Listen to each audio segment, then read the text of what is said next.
Y a-t-il des règles pour se faire épouser? Aujourd'hui, nous allons parler des règles numéro 20 à 35 et nous allons les décortiquer comme nous l'avons fait pour les règles numéro 1 à 20.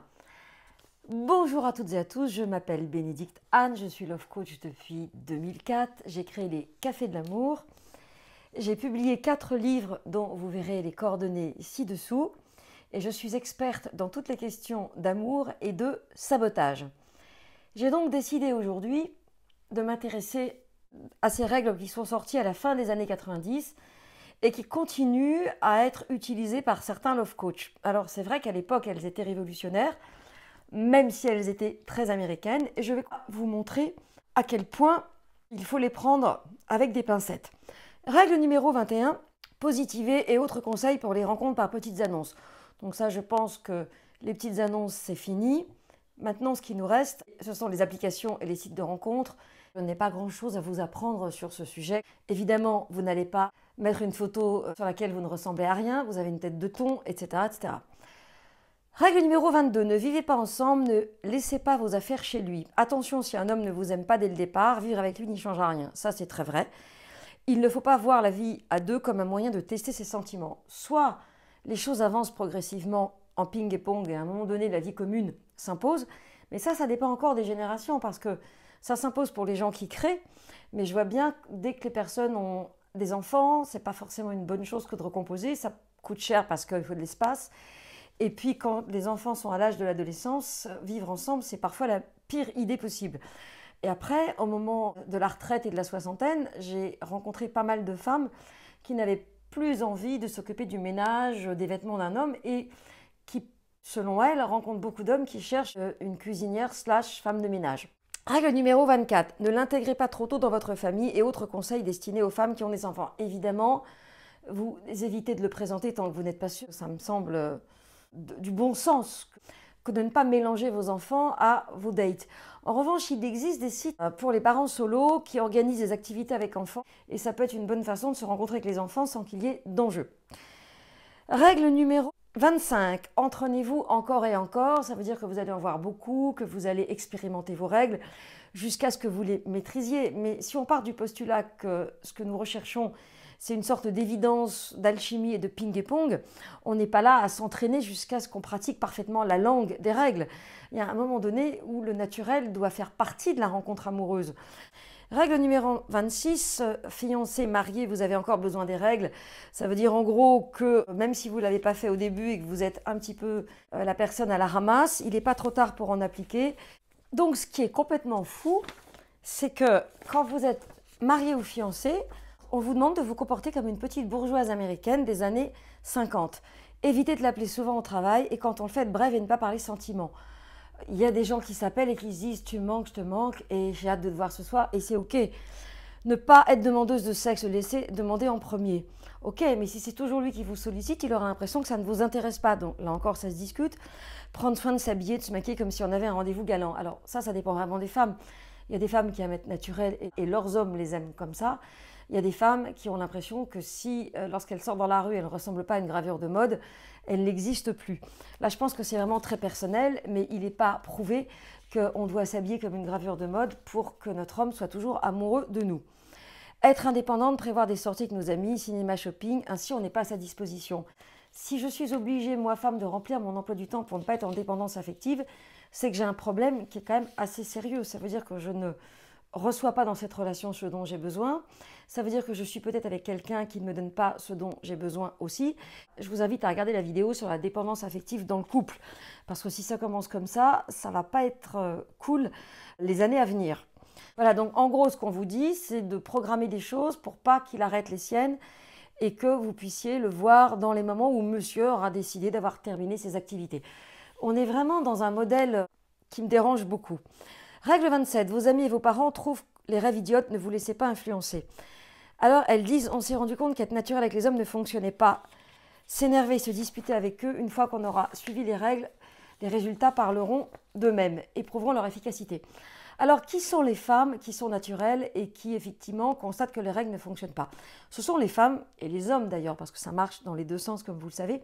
Ce sont les personnes qui se font abuser, qui ne savent pas dire non, qui ne savent pas se positionner, qui ne posent pas les bonnes questions, qui acceptent une relation triangulaire avec une tierce, vidéo sur la tierce, qui acceptent des comportements amoureux, quotidiens, des rapports à l'argent et des rapports à la sexualité qui ne leur conviennent pas. Donc effectivement, si au départ je ne me positionne pas, je ne pratique pas les règles et j'en parle autour de moi et on va critiquer les règles. Ce qui est intéressant dans les règles, c'est qu'en gros, un petit peu comme le silence radio, je vous renvoie à la vidéo, les règles, ça vous permet de vous respecter en les adaptant à votre personnalité, au fait que le livre est dépassé depuis une vingtaine d'années et surtout que la fille qui crânait et qui était invitée dans tous les talk-shows américains a divorcé. Donc, elles disent qu'il faut trouver des amis qui vous soutiennent dans les règles. Mais qu'est-ce qu'elles font, vos amis? Elles vous disent « Jamais, n'y va pas, tu ne vas pas te laisser avoir ». Moi, je vous déconseille d'écouter vos amis qui soit ne savent pas, ne connaissent pas, soit se projettent. Donc, dans les deux cas de figure, écoutez ce que vous ressentez et respectez-vous. Si vous vous respectez, les règles vont être une espèce de tuteur pour vous aider à avancer. Mais ça ne va pas être une nouvelle religion. Quelques règles à suivre pour affronter l'adolescence. Donc, je vais vous épargner ça parce que c'est la version ado, petite poupée américaine de la version femme, donc je vous passe ça. Alors, ce qui est quand même intéressant dans les 10 points de la règle sur les ados, c'est faites passer ses études avant un garçon. Si une université est bénéfique pour nous, mais qu'elle est loin de lui, ne pas y renoncer, le laisser nous appeler, venir nous voir et ne pas passer tous les week-ends avec lui. Alors ça, c'est très américain, parce que lorsqu'on rentre à l'université, on n'est pas pris dans n'importe laquelle. En Europe, c'est un peu plus facile. Je trouve intéressant, c'est ne jamais sacrifier son projet de vie pour un homme, parce que de toute façon, on ne sera peut-être pas avec lui 3 mois plus tard, et on aura sacrifié quelque chose qui compte pour nous. Donc c'est clair que là-dessus, je les suis complètement, mais pour le côté gnangnan, etc., non. Il y a la règle numéro 29 pour l'étudiante modèle, apprendre par cœur son emploi du temps pour le suivre. Mais qui fait ça aujourd'hui? Les personnes qui sont concernées sont plutôt les personnes qui sont vierges et qui vivent des amours platoniques intenses. Comme elles ne font rien parce qu'elles sont vierges, elles vont mettre en place des stratégies pour qu'il ne se passe rien et que ça les occupe et que ce soit très intense. Ne pas traîner dans le hall pendant des heures dans l'espoir de le voir passer quelques minutes. Soit vous avez l'emploi du temps et vous savez à quelle heure il sort et dans ce cas-là, vous pouvez être là par hasard. Ah, salut! Mais vous n'allez pas traîner dans le hall pendant des heures. Enfin, qui fait ça aujourd'hui? Ne pas demander à nos amis de jouer les médiatrices, ça me paraît très bien. Parce que les amis peuvent être dans la manipulation, ne pas dire les choses qu'elles lui ont vraiment dites et vous mettre en difficulté. Ne pas écouter ses CD préférés en boucle. Qui fait ça aujourd'hui? Bref, je vous épargne le détail parce qu'il y en a qui me paraissent complètement obsolètes.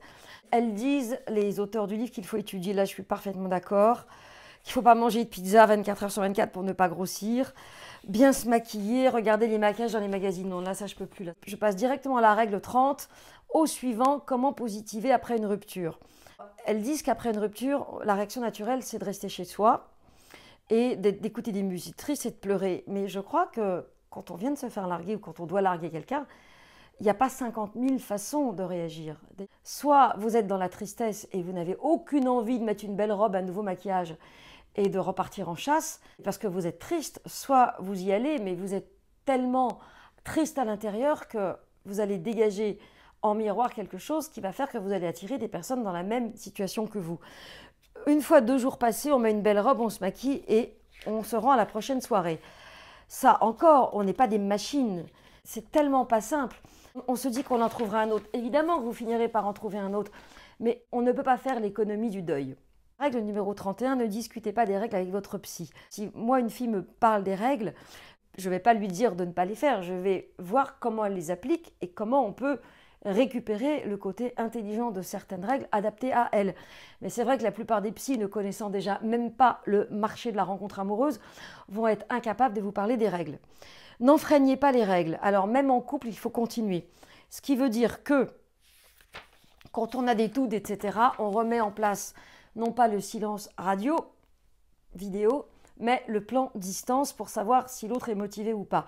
Dès que vous vous rendez compte que quelqu'un commence à se sentir acquis et à ne plus être aussi disponible et aussi amoureux, c'est pas compliqué. Soit il a des problèmes au boulot, soit il vous cache quelque chose qui n'a rien à voir avec la sexualité, soit il est une maîtresse. Mais appliquer un silence radio sans avoir mené, entre guillemets, une enquête de terrain pour comprendre ce qui se joue me paraît pas forcément intelligent, surtout si vous êtes ensemble depuis un certain temps. Ou alors, si vous en êtes là, c'est que la relation est très délétère et dans ce cas-là, ça fait déjà un moment que vous auriez peut-être pu vous en rendre compte. La règle numéro 33, suivez les règles et vous serez heureuse pour toujours. Ce qui nous motive, ce sont les résultats. Il a envie de se marier avec nous sans qu'on lui parle mariage. Là encore, c'est très américain. Qui va vouloir se marier avec vous sans parler mariage, à part dans certaines religions comme l'islam ou le catholicisme, où c'est la règle. Mais pour les gens qui ne sont pas spécialement pratiquants, qui n'ont pas spécialement la foi, le mariage n'est pas du tout un postulat. Il cherche à être proche de vous. Oui, ça me paraît très universel. Il est romantique. Bah oui, s'il ne l'est pas, c'est pas drôle. Il accepte vos défauts et vous aime comme vous êtes. Bah, c'est la moindre des choses, non? Pour elle, c'est vraiment la panacée. Il est aux petits soins. Bah, ça me paraît normal. Il a envie de passer du temps avec vous, évidemment. Vous n'avez pas peur de le perdre. Ça me paraît aussi la base. Si vous êtes sur un siège éjectable, on n'est pas dans une relation ping et pong. Donc, les règles n'ont rien à voir avec ça. Il pense que vous êtes la femme la plus magnifique et si ce n'est pas le cas, il vous trouve plus belle que toutes les autres femmes. Quelqu'un qui est amoureux va trouver normal que vous soyez quelqu'un d'unique pour lui. Et s'il est amoureux, c'est vous et ce n'est pas une autre. Mais vous n'avez pas besoin des règles pour vous le rappeler. Règle 34, aimez seulement qui vous aime. S'il n'y a pas de ping et pong, si l'autre n'est pas amoureux, vous n'allez pas perdre du temps avec quelqu'un qui vous dit je ne sais pas, je suis dans une phase de ma vie qui est très bizarre, etc., etc. Bien sûr que vous méritez d'être aimé et vous ne vous intéressez qu'aux hommes qui au départ montrent de l'intérêt pour vous. Règle 35, soyez agréable à vivre. Une fois qu'il vous a eu, il faut vous montrer facile à vivre pour évidemment vous faire épouser. Et vous savez ce que c'est, vous montrer facile à vivre, c'est terrifiant. Moi, c'est ne pas fouiller ses affaires ou ouvrir sa boîte mail. Ça me paraît la moindre des choses en termes de respect. Sauf que combien de fois des coachés trouvant bizarres les comportements de leur chéri ont été amenés à le faire pour découvrir qu'il avait une double, voire une triple vie. Si vous êtes amené à ouvrir sa boîte mail et à fouiller, c'est que vous avez quelque chose qui vous dit que ça sent pas bon. C'est quand ça se passe bien, il n'y a aucune raison. Cela étant, j'ai vu aussi des cas où ça se passait très bien et où le gars avait une double, voire une triple vie. Donc, pour le coup, je pense que c'est du cas par cas, il faut être très subtil, il ne faut pas généraliser. Ne pas s'énerver ou élever la voix pour les choses sans importantes. Mais même pour des choses importantes, s'énerver ou élever la voix n'a aucun intérêt. Je vous invite à pratiquer la communication non violente ou à passer par un médiateur ou à venir me voir avec votre chéri, mais vous n'allez pas vous mettre à gueuler, ça n'a aucun intérêt. Être reconnaissant pour ce qu'il vous apporte au quotidien plutôt que de demander toujours plus. La vraie question, c'est est-ce qu'il vous donne ce dont vous avez besoin? Est-ce que ce dont vous avez besoin, c'est juste ou est-ce que vous êtes un puits sans fond? Et être reconnaissante à la vie de vous l'avoir apporté dans votre vie, je trouve que c'est plutôt bien. Mais demander toujours plus, est-ce que c'est quelque chose de pathologique ou est-ce que c'est parce que vous êtes frustré? Et là encore, ça n'a rien à voir avec les règles. Si vous êtes à un stade où vous devez vous écraser parce que vous n'avez pas votre quota, à mon avis, il y a quelque chose qui ne va pas. Changez votre réaction à son égard plutôt que de vouloir le changer. Tout dépend de ce qui ne va pas. Et là encore, je ne vais pas généraliser parce que je manque d'éléments. Vous pouvez, si vous avez un souci dans votre relation avec votre chéri, me laisser dans l'onglet communauté une dizaine de lignes et je vous répondrai à travers mes vidéos décortiquage. Profitez au maximum des bons moments passés ensemble et pendant les mauvais moments, se rappeler des raisons pour lesquelles on s'est mis en couple ou on s'est marié. Alors quels sont les mauvais moments? Quelque chose qui est là depuis le début ou est-ce que c'est quelque chose qui est lié à un mauvais moment? S'il vient de perdre un parent ou s'il a des soucis avec un enfant, c'est un mauvais moment, mais ça c'est la vie. Donc est-ce que c'est un mauvais moment récurrent qui fait que vous êtes frustré, que vous n'êtes pas obligé de subir ou est-ce que c'est un mauvais moment ponctuel? Là encore, si la règle vous dit écrasez-vous tout le temps, je pense que si c'est quelque chose qui est violent à vivre, c'est pas justifié. Quand vous êtes stressé, vous recentrez sur vous plutôt que de se servir de l'autre comme d'un souffre-douleur.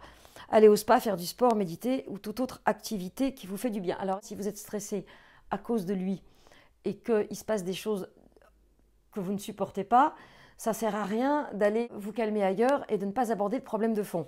Mais là encore, ça me semble trop général. On vient de terminer la règle numéro 35 qui vous dit d'être gentil, agréable à vivre et soumise. En conclusion, par rapport aux 35 règles, il y a quand même des points qui sont intéressants. Donc la première règle, c'est de le laisser venir et de ne pas vous jeter à sa tête. La seconde, c'est de vous respecter à chaque étape de la relation, ne pas être en train de tout annuler pour lui et ne pas passer à côté de vos projets pour lui. La troisième, c'est d'être vraiment vigilante sur ce que vous recevez, ce que vous donnez. Tout l'enjeu pour vous est de trouver la façon la plus subtile de demander ce qui est juste pour vous, d'aborder les sujets qui fâchent, tout en vous respectant et sans rentrer dans la scène ou la rupture. Mais ça, c'est une autre histoire puisque finalement, c'est l'histoire de chaque relation amoureuse. Si vous avez aimé cette synthèse, merci de liker la vidéo, de vous abonner à ma chaîne et de regarder les autres vidéos en lien. Merci d'être resté jusqu'au bout et n'oubliez pas, si vous avez envie que je décortique votre histoire, vous la mettez dans l'onglet communauté avec suffisamment d'informations pour que je puisse vous donner quelque chose de palpable et de suffisamment nourrissant pour avancer. Merci de votre fidélité et à bientôt pour de nouvelles vidéos.